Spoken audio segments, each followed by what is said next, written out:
দক্ষিণ অভিনেত্রী Samantha Ruth প্রভুর নতুন সিনেমা শুভম বক্স অফিসে সফলতা পেয়েছে।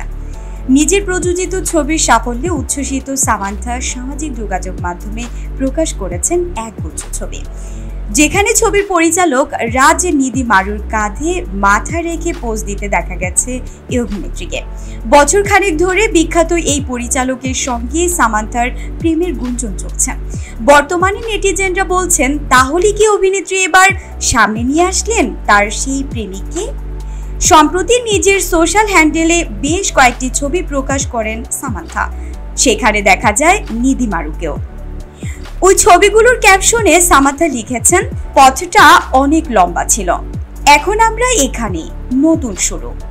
অনেকে ধরে নিয়েছেন ছবির মাধ্যমে সম্পর্ককে সিলমোহর দিলেন এই নায়িকা, যদিও অভিনেত্রী নাকি জানিয়েছেন এই নতুন শুরুর অর্থ প্রযোজক হিসেবে কাজ করা, তিনি আপাতত প্রেমী নেই। তবে সেসবের ধার ধারছেন না নেটিজেনরা।